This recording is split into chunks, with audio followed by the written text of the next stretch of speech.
ഉറക്ക മുദ്രാവാക്യം വിളിച്ചാൽ ഞാൻ ഒന്നും കൂടി വിളിക്കും. ഭാരത് മാതാ കീ. രണ്ട് കൈയും ഉയർത്തി ഒരിക്കൽ കൂടി മുദ്രാവാക്യം വിളിക്കണം. ഭാരത് മാതാ കീ. ദേശീയ ജനാധിപത്യ സഖ്യത്തിന്റെ സംസ്ഥാന ചെയർമാൻ, ഭാരതീയ ജനതാ പാർട്ടിയുടെ ആരാധ്യനായ സംസ്ഥാന അധ്യക്ഷൻ ശ്രീ കെ സുരേന്ദ്രൻ നയിക്കുന്ന കേരള പദയാത്ര നമ്മുടെ ആലപ്പുഴ ലോക്സഭയിൽ ഇന്ന് പര്യടനം നടത്തുകയാണ്. ഈ സമ്മേളന വേദിയിലേക്ക് നമ്മുടെ ആരാധ്യനായ നേതാവ് ശ്രീ കെ സുരേന്ദ്രൻ അവர்கள் അല്പസമയത്തിനകം കടന്നുവരും. ഈ സമ്മേളന വേദിയിൽ സന്നിഹിതരായിരിക്കുന്ന പാർട്ടിയുടെ സംസ്ഥാന ഉപാധ്യക്ഷനും ആലപ്പുഴ ലോക്സഭയിലെ കഴിഞ്ഞ പോരാട്ടത്തിന് നേതൃത്വം കൊടുക്കുകയും ചെയ്ത ഡോക്ടർ കെ എസ് രാധാകൃഷ്ണൻ അവர்கள், പാർട്ടിയുടെ സംസ്ഥാന ജനറൽ സെക്രട്ടറി ബഹുമാനായ ശ്രീ ജോർജ് കുര്യൻ അവர்கள்,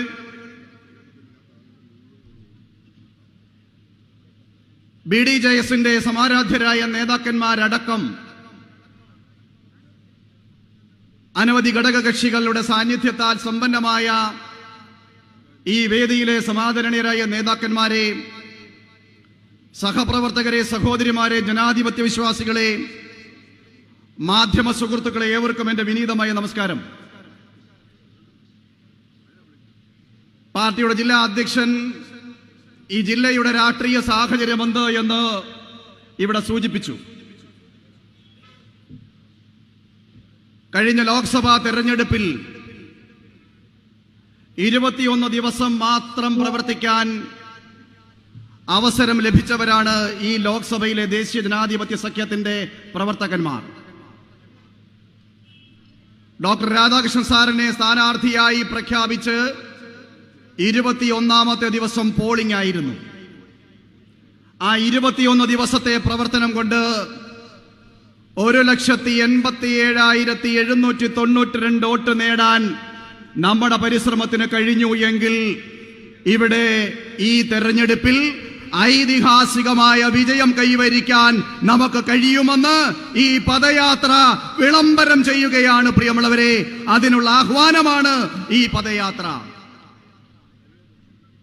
ഈ ലോക്സഭയുടെ തെക്കേ അറ്റം കരുനാഗപ്പള്ളിയുടെ അതിർത്തിയായ കന്നേറ്റി പാലമാണ്. ഈ ലോക്സഭയുടെ വടക്കേ അറ്റം അരൂർ പാലത്തിന്റെ തെക്കേ കരയാണ്. രണ്ട് പാലങ്ങളാൽ പതുത്തുപാകിയ ആലപ്പുഴ ലോക്സഭാ മണ്ഡലം. ഈ ലോക്സഭാ മണ്ഡലത്തിൽ കേരളത്തിന്റെ മുഖ്യമന്ത്രിമാർ PK വാസുദേവൻ നായർ കേരളത്തിന്റെ മുഖ്യമന്ത്രിയായി കേരളത്തെ പ്രതിനിധീകരിക്കുമ്പോൾ ആലപ്പുഴയിലെ MLA ആയിരുന്നു. പ്രിയമുള്ളവരെ, AK ആന്റണി കേരളത്തിന്റെ മുഖ്യമന്ത്രിയായത് ഈ ലോക്സഭയിലെ ഒരു നിയമസഭാ മണ്ഡലത്തെ പ്രതിനിധീകരിച്ചുകൊണ്ടാണ്. VS അച്യുതാനന്ദൻ മലമ്പുഴയിൽ നിന്ന് MLA ആയി മുഖ്യമന്ത്രിയായപ്പോ ഈ ജില്ലക്കാരനായിരുന്നു. കേരളത്തിന്റെ പ്രതിപക്ഷ നേതാവും ഈ ജില്ലയിൽ നിന്നുണ്ടായിരുന്നു, ഈ ലോക്സഭയിൽ നിന്നുണ്ടായിരുന്നു. കേരളത്തിന്റെ 2 ധനകാര്യമന്ത്രിമാർ ഈ ലോക്സഭാ പരിധിയിലുള്ളവരായിരുന്നു, തച്ചടി പ്രഭാകരനും തോമസ് ഐസക്കും. പ്രിയമുള്ളവരെ, 2024 വികസന സൂചിക എടുത്ത് പരിശോധിച്ചാൽ ഈ ലോക്സഭാ മണ്ഡലം കേരളത്തിലെ 20 ലോക്സഭാ മണ്ഡലങ്ങളിൽ വികസനത്തിന്റെ കാര്യത്തിൽ 20ാമത് നിൽക്കുന്ന ലോക്സഭയാണ് എന്ന നാണക്കേട് ഈ ലോക്സഭയിലെ വോട്ടർമാർ തലയിൽ പേറുകയാണ്. ഇതിനൊരു മോചനം വേണം, ഇതിനൊരു മോചനം വേണം. ആ മോചന മന്ത്രമാണ് പ്രിയമുള്ളവരെ ദേശീയ ജനാധിപത്യ സഖ്യം. ആ ദേശീയ ജനാധിപത്യ സഖ്യത്തെ വരുന്ന തെരഞ്ഞെടുപ്പിൽ ജയിപ്പിക്കാൻ ആവശ്യമായ പരിശ്രമങ്ങൾക്ക് നാം അക്ഷീണം പരിശ്രമിക്കണമെന്ന് അഭ്യർത്ഥിക്കാൻ, അപേക്ഷിക്കാൻ ഞാൻ ഈ സന്ദർഭം ഉപയോഗിക്കുകയാണ്. നാം ഈ സമ്മേളനം നടത്തുന്നത് EMS എന്ന് പറയുന്ന കേരളത്തിന്റെ മുഖ്യമന്ത്രിയായിരുന്ന CPM നേതാവിന്റെ പേരിലുള്ള ഒരു മൈതാനത്താണ്. ആലപ്പുഴ ജില്ലയുടെ ഹൃദയത്തിലാണ് ഈ സമ്മേളനം നടക്കുന്നത്. പ്രിയമുള്ളവരെ, EMSന്റെ പേരിൽ ഇവിടെ ഒരു സ്റ്റേഡിയം നിങ്ങൾക്ക് ഈ സമ്മേളനത്തിന് ശേഷം കയറി നോക്കാം. കാലിത്തൊഴുത്തിനെക്കാട്ടിൽ കഷ്ടമാണ് സ്റ്റേഡിയം. കാലിത്തൊഴുത്ത് ഇതിലും ഭേദമാണ്. 40 ലക്ഷം രൂപയുടെ കാലിത്തൊഴുത്ത് പണിഞ്ഞ് അതിൽ സ്വർണ്ണ പശുവിനെ വളർത്തുന്ന കേരളത്തിന്റെ മുഖ്യമന്ത്രി CPMന്റെ നേതാവ് EMSന്റെ പേരിലുള്ള സ്റ്റേഡിയം ഒന്ന് സന്ദർശിക്കണമെന്ന് BJP ആവശ്യപ്പെടുകയാണ്. തകർന്നടിഞ്ഞു കിടക്കുന്ന ഈ മൈതാനം നിരവധി തവണ പ്രിയമുള്ളവരെ പുനർനിർമ്മിക്കാൻ വേണ്ടി കോടികൾ മാറ്റിവെച്ചിട്ട് ആ നിർമ്മാണം എവിടെയും പൂർത്തീകരിച്ചില്ല. അത് ഉപയോഗശൂന്യമായി അവിടെ കിടക്കുകയാണ്. ഈ നഗരഹൃദയത്തിൽ ഒരു കായിക മത്സരത്തിന്, ഒരു കായിക പരിശീലനത്തിന് ആവശ്യമായ ഒരു മൈതാനമില്ല എന്ന പരിമിതി, പരാധീനത ഇവിടെ ജയിച്ചു പോയിട്ടുള്ള പാർലമെന്റ് അംഗങ്ങൾക്ക് പരിഹരിക്കാൻ കഴിഞ്ഞിട്ടില്ല. പിന്നെന്ത് വികസനമാണ് ഇവിടെ നടക്കുന്നത്? ഒരു വികസനവും ഈ പാർലമെന്റ് മണ്ഡലത്തിൽ നടക്കുന്നില്ല.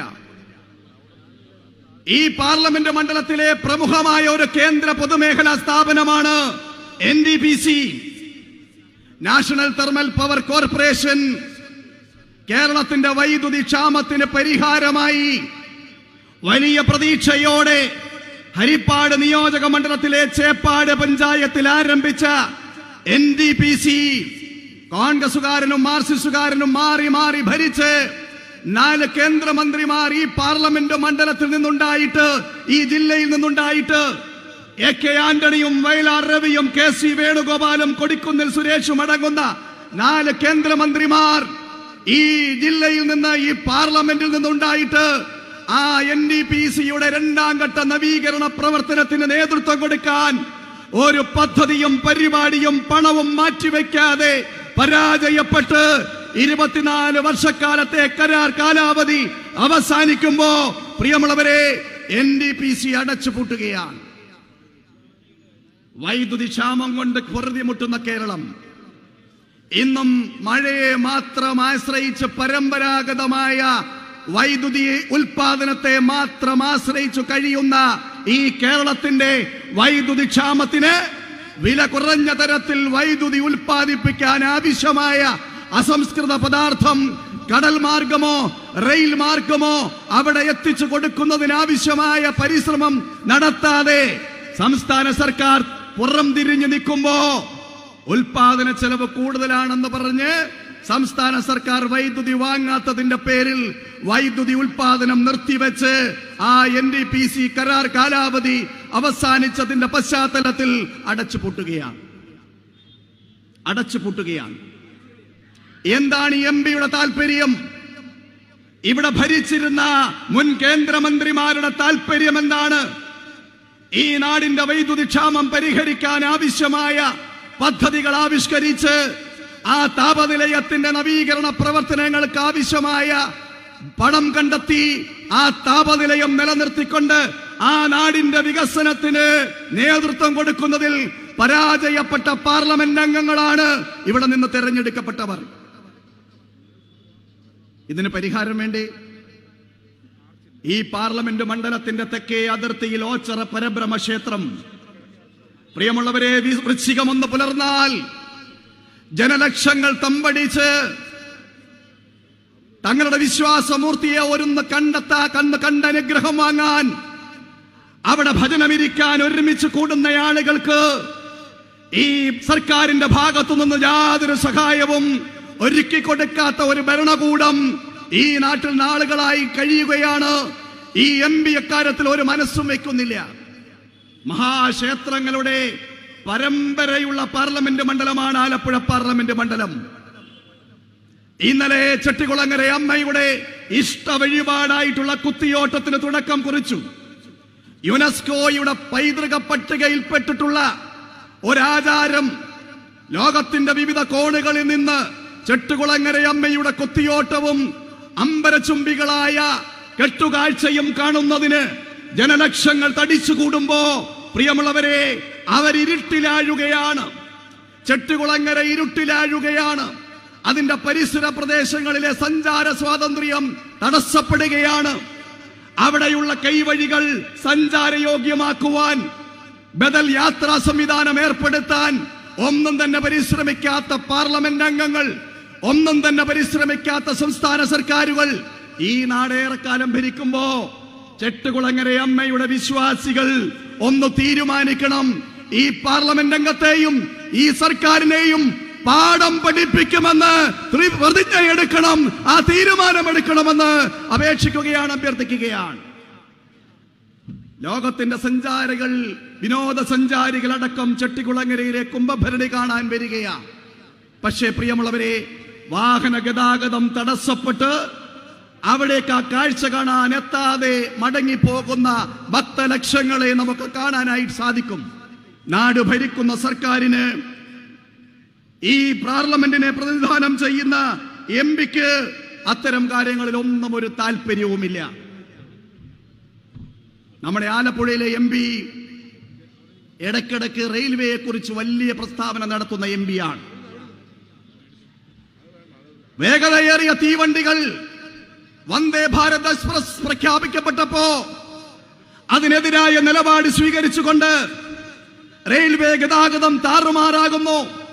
സാധാരണ റെയിൽവേ യാത്രക്കാരുടെ അവകാശം സംരക്ഷിക്കുന്നതിൽ സർക്കാർ പരാജയപ്പെടുന്നു എന്നെല്ലാം പറഞ്ഞ് കേന്ദ്ര സർക്കാരിനെ പുലഭ്യം പറയുന്ന ആലപ്പുഴ എംപിയോട് ഈ ജനസഞ്ചയത്തെ സാക്ഷിയാക്കി ഒരു ചോദ്യം ചോദിക്കാൻ ആഗ്രഹിക്കുന്നു. നമ്മുടെ തീരദേശ റെയിൽവേ പാത ഇരപ്പട്ടിക്കലിന്റെ ഭാഗമായി രാജ്യം ഭരിക്കുന്ന സർക്കാർ റെയിൽവേ മന്ത്രാലയം പാത ഇരട്ടിപ്പിക്കലിന് കോടികൾ കഴിഞ്ഞ ബഡ്ജറ്റിലും ഈ ബഡ്ജറ്റിലും മാറ്റിവെച്ചിട്ട് അമ്പലപ്പുഴ മുതൽ കുമ്പളം വരെയുള്ള പാത ഇരട്ടിപ്പിക്കലിന് സംസ്ഥാന സർക്കാർ ഭൂമി എടുത്തു കൊടുത്തിട്ടുണ്ടോ എന്ന് ഈ ജനാവലി ഇവിടുത്തെ എംപിയോട് ചോദിക്കുകയാണ്. ഭൂമി എടുത്തു കൊടുത്തിട്ടില്ല. ഭൂമി എടുത്തു കൊടുക്കുന്നതിൽ സംസ്ഥാന സർക്കാരിൽ ആവശ്യമായ സമ്മർദ്ദം ചെലുത്തിക്കൊണ്ട് പാത ഇരട്ടിപ്പിക്കലിന്റെ വേഗത വർദ്ധിപ്പിക്കുന്ന കാര്യത്തിൽ താല്പര്യമെടുക്കാത്ത എം പി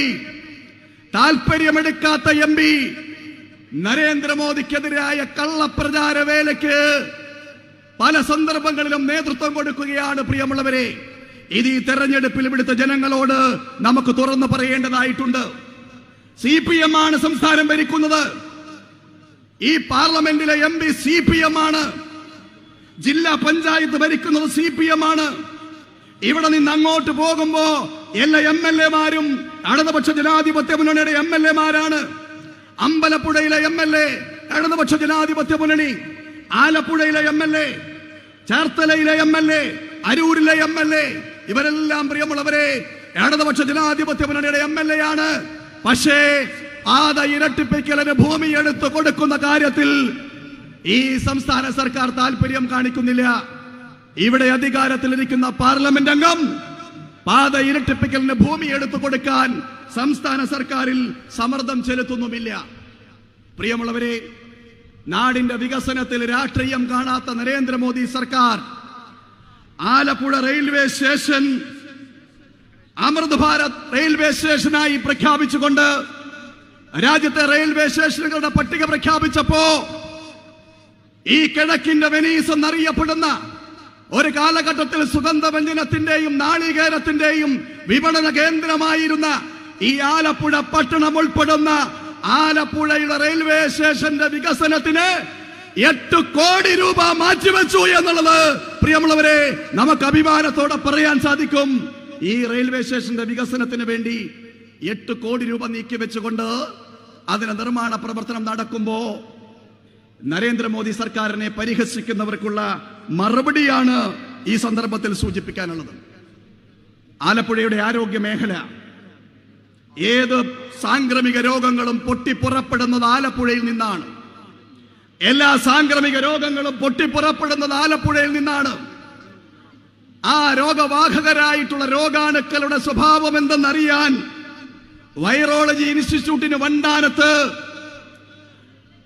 രോഗബാധിതരായിട്ടുള്ള ആളുകൾക്ക് അത്യന്താധുനികമായ ചികിത്സ ലഭിക്കുന്നതിന് വേണ്ടി സൂപ്പർ സ്പെഷ്യാലിറ്റി ബ്ലോക്ക് അടക്കം ആരംഭിച്ച് അവിടെ പ്രവർത്തനം ആരംഭിക്കുന്നതിന് വേണ്ടി നരേന്ദ്രമോദി സർക്കാർ 2015 150 കോടി രൂപ അനുവദിച്ചത് പ്രിയമുള്ളവരെ നമുക്ക് അഭിമാനത്തോടെ തലയുയർത്തി നിന്ന് പറയാനായിട്ട് സാധിക്കും. 150 കോടി രൂപയാണ് അനുവദിച്ചത്. ബിജെപിയുടെ ആരാധ്യനായ അഖിലേന്ത്യാ അധ്യക്ഷൻ കേന്ദ്ര ആരോഗ്യമന്ത്രിയായിരുന്ന കാലഘട്ടത്തിലാണ് അതിന്റെ നിർമ്മാണ പ്രവർത്തനത്തിന് തറക്കല്ലിട്ടുകൊണ്ട് അത് ആരംഭിച്ചത്. പക്ഷേ ആധുനിക സംവിധാനം ഈ ജില്ലയിലെ ജനങ്ങൾക്ക് ഗുണകരമായി ഉപയോഗിക്കാൻ ആവശ്യമായ ജീവനക്കാരെ, വൈദഗ്ധ്യമുള്ള ഡോക്ടർമാരെ, അവിടെ സംവിധാനങ്ങൾ, സൗകര്യങ്ങൾ ഏർപ്പെടുത്തുന്നതിൽ ഈ സർക്കാർ പരാജയപ്പെടുകയാണ്. ഈ സർക്കാർ അക്കാര്യത്തിൽ അനാസ്ഥ കാണിക്കുകയാണ്. അവരക്കാര്യത്തിൽ അലംഭാവം കാണിക്കുകയാണ്. പ്രിയമുള്ളവരെ, ഈ അലംഭാവത്തിനെതിരായിട്ടുള്ള വിധിയെഴുത്തായി 2024 പാർലമെന്റ് തെരഞ്ഞെടുപ്പിനെ കാണണമെന്ന് അപേക്ഷിക്കുന്നു, അഭ്യർത്ഥിക്കുന്നു. ഞാൻ എന്റെ പ്രസംഗം ദീർഘിപ്പിക്കുന്നില്ല. ആലപ്പുഴ പാർലമെന്റ് മണ്ഡലം മത്സ്യ സമൂഹത്തിന്റെ മണ്ഡലമാണ്. മത്സ്യത്തൊഴിലാളി സമൂഹത്തിന് സ്വാധീനമുള്ള മണ്ഡലമാണ്. കടലിന്റെ മക്കളുടെ സാന്നിധ്യത്താൽ ഈ മണ്ഡലം സമ്പന്നമാണ്. തീരമെന്നത് നമ്മുടെ നാടിന്റെ അതിർത്തിയാണ്. പ്രിയമുള്ളവരെ, അതിർത്തി കാൽക്കുന്ന സൈനികരായി, ഈ തീരത്തിന്റെ കാവൽക്കാരായി കടലിന്റെ മക്കൾ അവർ നിലകൊള്ളുമ്പോ ആ കടലിന്റെ മക്കളോട് ഈ സർക്കാരും ഇവിടുത്തെ എംപിയും നീതി കാണിക്കുന്നില്ല. ഒരു പുരുഷായുസിലെ സമ്പാദ്യമാകെ തിരമാലകൾ കവർന്നെടുത്തു പോകുമ്പോ തീരത്തിന്റെ മക്കളായിട്ടുള്ള കടലോര ജനത കണ്ണീരും കയ്യുമായി തീരം കൈവിട്ടു പോകുമ്പോ, പ്രിയമുള്ളവരെ, ആ തിരമാലകളിൽ നിന്ന് തീരത്തെയും തീരത്തെ ജനതയെയും സംരക്ഷിക്കുന്ന കാര്യത്തിൽ മാറി മാറി വരുന്ന സർക്കാരുകൾ തികഞ്ഞ അലംഭാവം കാണിക്കുകയാണ്. വീട് നഷ്ടപ്പെട്ടവർ അമ്പലപ്പുഴയിലെ സർക്കാർ വിദ്യാലയത്തിന്റെ ഒറ്റമുറിയിൽ യാതൊരു സൗകര്യങ്ങളുമില്ലാതെ താമസിക്കുന്ന സാഹചര്യമുണ്ടാകുന്നു. അവർക്ക് വേണ്ടി നിർമ്മിക്കുമെന്ന് പറയുന്ന ഫ്ളാറ്റിന്റെ നിർമ്മാണം പുറക്കാട് ഇഴഞ്ഞു നീങ്ങുകയാണ്. തീരദേശ ജനതയ്ക്ക് പട്ടയം നൽകുന്ന കാര്യത്തിൽ സർക്കാർ വിമുഖത കാണിക്കുകയാണ്. തീരത്തു നിന്ന് പലായനം ചെയ്തു പോകുന്നവർക്ക് തുച്ഛമായ ആനുകൂല്യം മാത്രമാണ് പ്രഖ്യാപിച്ചിട്ടുള്ളത്. പുനർഗേഹമെന്ന പദ്ധതിയുടെ പേരില് ഓമനത്വമുണ്ടെങ്കിലും അവരനുഭവിക്കുന്ന വേദനയ്ക്ക് ആ പദ്ധതി പരിഹാരമല്ല. പ്രിയമുള്ളവരെ, ദേശീയപാതയുടെ നവീകരണ പ്രവർത്തനം നടക്കുമ്പോ നമ്മുടെ നാട്ടിലെ ഭൂമിയുടെ വില ഉയരുകയാണ്. വാസയോഗ്യമായ ഭൂമിയുടെ വില ഉയരുമ്പോ ആകെ കൊടുക്കുന്നത് തുച്ഛമായ പൈസ മാത്രമാണ്. ഈ ബഡ്ജറ്റിലും തീരദേശവാസികൾക്ക് പുനർഗേഹം പദ്ധതിയുടെ തുക ഉയർത്തി കൊടുക്കുന്ന കാര്യത്തിൽ സർക്കാർ താല്പര്യം കാണിച്ചിട്ടില്ല എന്നുള്ളത് അത്യന്തം പ്രതിഷേധാർഹമായ കാര്യമാണ്. തീരജനതയോട് നീതി കേട്ടുകാട്ടുന്ന പിണറായി സർക്കാരിന്റെ 2024-25 ബഡ്ജറ്റിനെതിരെ പ്രിയമുള്ളവരെ, അതിശക്തമായ പ്രതിഷേധം ഈ സമ്മേളനം രേഖപ്പെടുത്തുകയാണ്. തീരദേശവാസികളെ അവഗണിക്കുകയാണ്. തീരത്തുനിന്ന് തീരദേശ ജനത പലായനം ചെയ്തു പോയാൽ അവിടേക്ക് വൻകിട കുത്തകകൾ കടന്നു വന്ന് അവരാ തീരഭൂമി കൈയടക്കി എല്ലാ തീരദേശ സംരക്ഷണ നിയമങ്ങളും കാറ്റിൽ പറത്തി കെട്ടിപ്പൊക്കുന്ന കൽക്കൂടാരങ്ങളിൽ വിനോദസഞ്ചാരത്തിന്റെ പേര് പറഞ്ഞ് ഈ നാടിന്റെ പാരമ്പര്യത്തെയും പൈതൃകത്തെയും സംസ്കാരത്തെയും കുഴിച്ചു മൂടുന്ന കച്ചവട താല്പര്യവുമായി വൻകിട കുത്തകകൾ കടന്നു വരുമ്പോ അവരെ നമ്മൾ കരുതലോടെ കാണേണ്ടതുണ്ട്. ദേശദ്രോഹ ശക്തികളുടെ സംഘടിത ശേഷിയെ സമാഹരിക്കുന്ന സങ്കേതങ്ങളായി നമ്മുടെ കേരളത്തിന്റെ തീരം മാറാൻ പാടില്ല. അതുകൊണ്ട് തീരദേശ ജനതയെ സംരക്ഷിച്ചു നിർത്തുന്ന ഒരു സമീപനം സ്വീകരിക്കുന്ന ഒരാൾ ഈ ലോക്സഭയിൽ നിന്ന് തെരഞ്ഞെടുക്കപ്പെടണം. അതിനായി വലിയ പരിശ്രമത്തിന് പ്രിയമുള്ളവരെ നമ്മൾ നേതൃത്വം കൊടുക്കണം. മത്സ്യമേഖലയ്ക്ക് കൈത്താങ്ങായി നിൽക്കുന്ന സർക്കാർ കേന്ദ്ര സർക്കാരാണ്. മത്സ്യ മന്ത്രാലയം പ്രഖ്യാപിച്ചുകൊണ്ട് ഈ ബഡ്ജറ്റിലടക്കം മത്സ്യത്തൊഴിലാളി സമൂഹത്തിന്റെ ക്ഷേമത്തിനും ജീവിത ഐശ്വര്യത്തിനുമായി പദ്ധതികളും പണവും നീക്കിവെച്ചുകൊണ്ട് മത്സ്യത്തൊഴിലാളി സമൂഹത്തെ നെഞ്ചോട് ചേർത്തു നിർത്തി ഈ നാടിന്റെ പുരോഗതിയുടെ ഭാഗമാക്കുന്ന നരേന്ദ്രമോദി സർക്കാരിന്റെ കരങ്ങൾക്ക് ശക്തി പകരാൻ നമുക്ക് ഈ പാർലമെന്റ് തെരഞ്ഞെടുപ്പിൽ ഈ പാർലമെന്റിലെ ജനതയോട് അഭ്യർത്ഥിക്കേണ്ടതായിട്ടുണ്ട്, ആവശ്യപ്പെടേണ്ടതായിട്ടുണ്ട്. പ്രിയമുള്ളവരെ, അരൂരടങ്ങുന്ന മത്സ്യ സംസ്കരണ മേഖല, മത്സ്യ വിഭവങ്ങൾ കയറ്റുമതി ചെയ്തുകൊണ്ട് ലോകരാഷ്ട്രങ്ങളിൽ നിന്ന് വിദേശ നാണ്യം നമ്മുടെ സമ്പദ് വ്യവസ്ഥയ്ക്ക് സ്വീകരിക്കുന്ന ആ വ്യവസായം നടത്തുന്നതിൽ നമ്മുടെ ലോക്സഭയിലെ അരൂർ പ്രദേശത്തിന് വലിയ പങ്കുണ്ട്. ആ വ്യവസായം ഇന്ന് വലിയ വെല്ലുവിളി നേരിടുകയാണ്. ആ വ്യവസായം നിലനിൽപ്പിനു വേണ്ടി വലിയ പ്രയാസങ്ങൾ നേരിടുമ്പോ ആ വ്യവസായങ്ങൾ സംരക്ഷിക്കാൻ, അവിടെ പണിയെടുത്ത് ദൈനംദിന ജീവിതം പോറ്റുന്ന അമ്മമാർക്ക്, സഹോദരിമാർക്ക് തൊഴിൽ സുരക്ഷ ഉറപ്പാക്കാൻ, അവരുടെ ആരോഗ്യം സംരക്ഷിക്കാൻ ഒന്നും ആവശ്യമായ ഒരു പദ്ധതിയും നിലവിലുള്ള സർക്കാർ, ഇന്നലകളിൽ ഈ നാട് ഭരിച്ച കോൺഗ്രസിന്റെ സർക്കാർ സ്വീകരിച്ചിട്ടില്ല എന്നുള്ളത് ഈ തെരഞ്ഞെടുപ്പിൽ നമുക്ക് നാട്ടിലെ ജനങ്ങളോട് പറയേണ്ടതായിട്ടുണ്ട്. ഈ ബഡ്ജറ്റ് സംസ്ഥാനത്ത് അവതരിപ്പിച്ചപ്പോ നെല്ലുൽപാദന മേഖലയിൽ നിന്ന് ഉയർന്നു വന്ന വലിയ പ്രതിഷേധം നാം കാണുകയുണ്ടായി.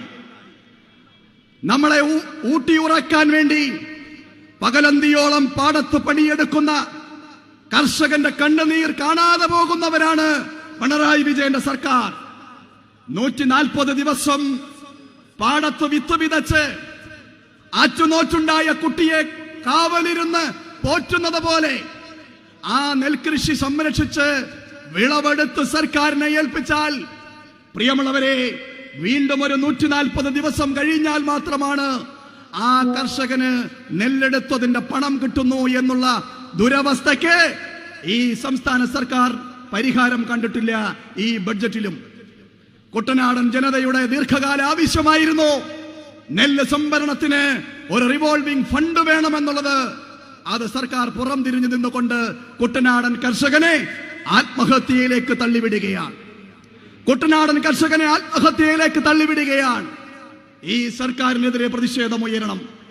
ഈ ബഡ്ജറ്റിനെതിരെ പ്രതിഷേധമുയരണം. ഈ സർക്കാരിനെതിരെ കരുത്തൊട്ട പ്രതിപക്ഷമായി പ്രവർത്തിക്കാത്ത ഐക്യജനാധിപത്യ മുന്നണിക്കെതിരെ വലിയ പ്രതിഷേധമുയരണം. പ്രിയമുള്ളവരെ, ലോകത്തിന്റെ വിവിധ കോണുകളിൽ നിന്ന് ജലോത്സവം കാണാൻ ഓഗസ്റ്റ് മാസത്തിലെ 2ാമത്തെ ശനിയാഴ്ച വിനോദസഞ്ചാരികൾ, വിദേശികളടക്കം നമ്മുടെ ഈ പുന്നമട കായലിലേക്ക് വരും. വലിയ ജലോത്സവമാണ്.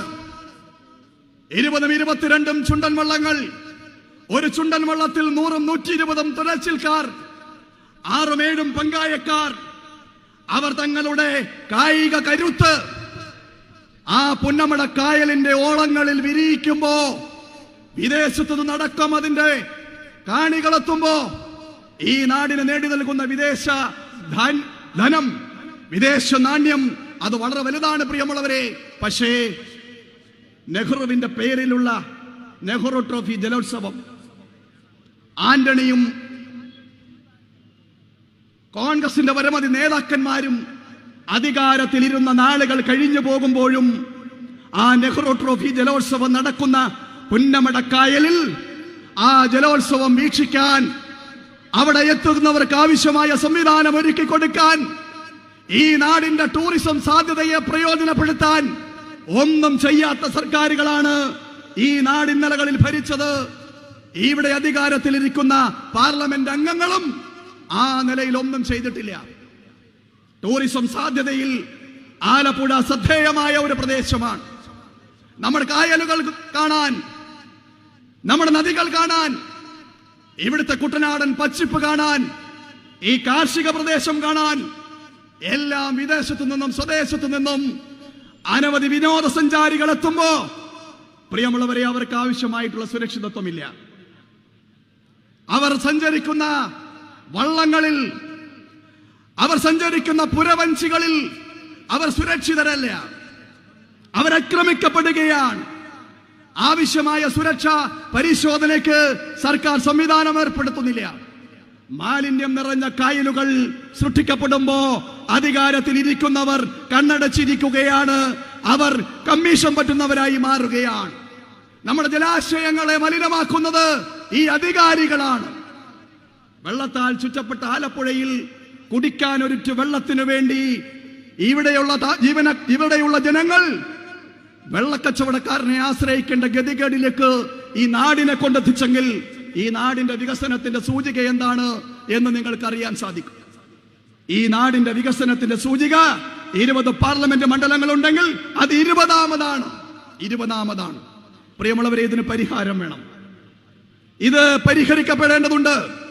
ഇതിന് പരിഹരിക്കാൻ കഴിയുക വേറെ ആർക്കുമല്ല, രാഷ്ട്രീയത്തിനും അപ്പുറത്തേക്ക് രാജ്യത്തിന്റെ വികസനം തന്റെ ജീവിത ലക്ഷ്യമാണ് എന്ന് കരുതുന്ന ഒരു ഭരണാധികാരി ഈ രാജ്യത്തുണ്ട്.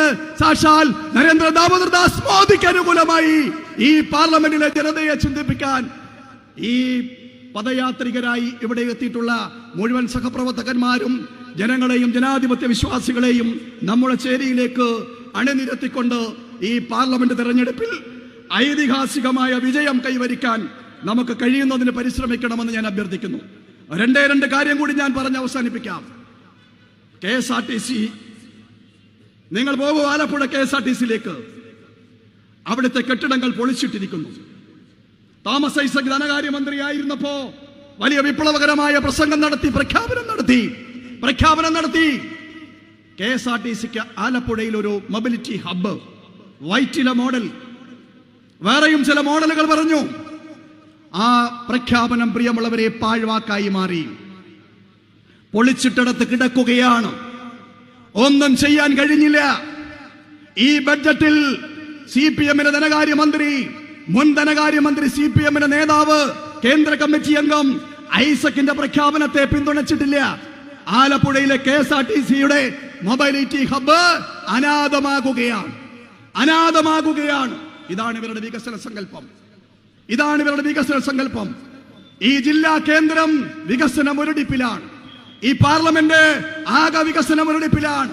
പ്രിയമുള്ളവരെ, ഈ നാടിന്റെ പൈതൃകവും പാരമ്പര്യവും തീരദേശവും കാർഷിക മേഖലയും ടൂറിസവും സംരക്ഷിക്കുന്നതിനാവശ്യമായ പ്രവർത്തനങ്ങൾക്ക് നേതൃത്വം നൽകാൻ കഴിയുന്ന ഒരു ജനപ്രതിനിധി 2024 പാർലമെന്റ് തെരഞ്ഞെടുപ്പിൽ ഇവിടെ നിന്ന് തെരഞ്ഞെടുക്കപ്പെടുന്നതിന് ആവശ്യമായ പ്രചരണങ്ങൾക്കും പ്രവർത്തനങ്ങൾക്കും മുഴുവൻ സഹപ്രവർത്തകന്മാരും ദേശീയ ജനാധിപത്യ സഖ്യത്തിന്റെ നേതാക്കളും അനുയായികളും അണിനിരക്കുന്നുകൊണ്ട് ശക്തമായ പോരാട്ടത്തിന് എല്ലാവരും സജ്ജമാകണമെന്ന് അഭ്യർത്ഥിച്ചുകൊണ്ട് ഞാൻ എന്റെ വാക്കുകൾ ഉപസംഹരിക്കുന്നു. നന്ദി, നമസ്കാരം.